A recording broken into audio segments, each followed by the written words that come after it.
For those of you that don't know me, my name is Joel Shapiro. I'm running for the Senate seat in District 5. That happens to be your district, and surprisingly my district too. Unlike some people that move wherever they're going to get elected. A lot of people, several not too far out from where I'm standing right now in front of me in this room, told me this is going to be a really hard race. And I came to the conclusion that it's only going to be a hard race if we make it a hard race. We do our part, and it will be a race that we win. It's a race we need to win. There is only a 7-seat difference between owning the Senate or being owned by the Senate. And with Wendy going on to become the governor, that's a good move. She's upwardly mobile. How can she be a Democrat? You got to do your part. I'll get out there and I'll do what I need to do and see all those faces and make sure that I'm face to face with as many people that are voting, maybe some that aren't voting, and even some that aren't even voting for me. I'm going to be out there and in their face. For the next year, I plan to spend 100% of my time doing just that. Fortunately, I retired so I could go into politics. Wait a minute. My wife reminded me of that the other day. You know, when I watch this rolling disaster that's been going on in Washington and here, I think it's trickle down, isn't it? It gets really crappy in Washington and it flows to Texas. When I watched it, you know, I got embarrassed. I was embarrassed to be a Texan. I mean, we got the collection of idiots and fools up there, and they're all from here. We need to get rid of those guys. We need to get rid of those guys here. And I did what the majority of Americans did. I got angry, I got upset, I turned on the television, and I watched CSI. And then I got mad. And that's when it crossed my mind that it won't change unless we change it. We'll be in the same place 4 years from today that we're standing in right now, and that's the minority. Oh, wait a minute. No, that's what Republicans hate, minorities. Yeah, okay. So I thought I'd find out a little bit about the people that are in my district. And I started asking what I thought was a very innocent question. I said, do you know who your state senator is? And outside of this room, 99 out of 100 people that I did ask didn't have a clue. This is a man who's up there changing your world, voting for things that I guarantee you that the people sitting in this room didn't send him there to do. And he'll keep right on doing it unless we step him off.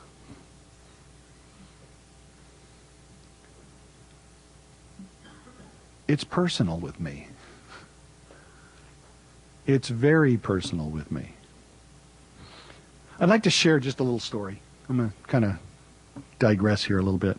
I was reading, I spend a lot of time, I have this big screen because I can't see the little one anymore. I have this big screen for my computer, and on that screen, I just happened to come across an article from the Washington Post, from their website. And it was interesting because it was from a gentleman in Virginia. You heard about that place? We just won an election there.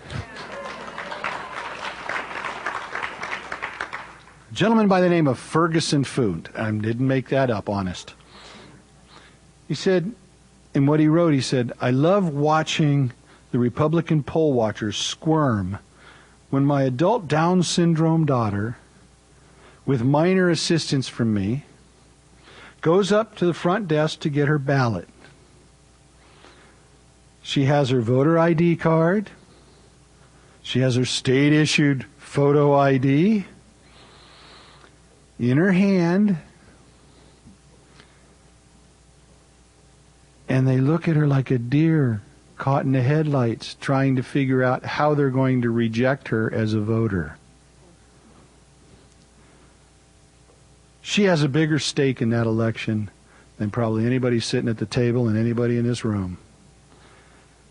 Because she lives and dies by the Medicaid that she gets in Virginia.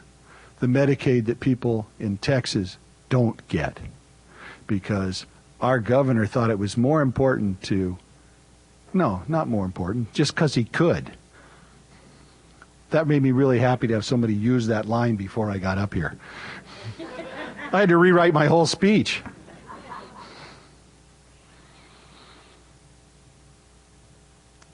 The theme of my candidacy is that we have to make sure that everybody that can vote does vote. And that not to allow a law that was put into place specifically to keep people from voting. Oh, excuse me. They didn't do that to keep minorities from voting, did they? No. We did. Yeah, he stood right.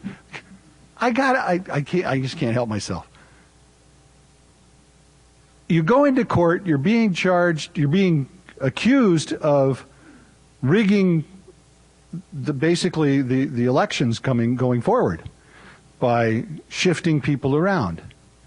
And it gets noted that in Bell County, there's a little bitty area that is predominantly minority. No, not predominantly. It is minority, period. And they surprisingly vote Democrat. So they took them out of the district they were in and moved them to the district next to it, which surprisingly is almost exclusively not minority and Republican. Strange thing. When they were challenged in court, and with God as my witness, the response was, we didn't do that to keep a minority from being, or to disenfranchise them as a minority. We did it to disenfranchise Democrats. That's scary. Over the next 12 months, I plan to spend 100% of my time, like I said, in the face of the people in the 5th District. That means every morning I'm going to do what I learned from the great people in my life that were predecessors to me out there, and that was from Jack and Lyndon and Bill and Barack. I'm going to take it local, keep it local, and get out there face to face with people. But for me to do that, you got to carry your end. And what that means is there's water to get carried, folks. So I'm asking you to do 4 things tonight. That's it, just 4. Just 4 little things. Well, 4 things. 1, up there, you see the lady way over on the other side of the room, that beautiful woman over there who I'm married to, who puts up with me, surprisingly. In front of her on the table are petitions to put my name on the ballot. I got 3/4 of the signatures I need if you guys would just do that before you leave this room.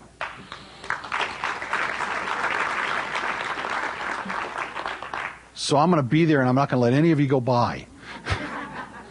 Second thing, go to the website. It's called, I have to check because my IT guy only told me today. I have a really wonderful young man who decided that he was going to put his life on hold to do this for me. And I'm just amazed that he was willing to do that because he knows me.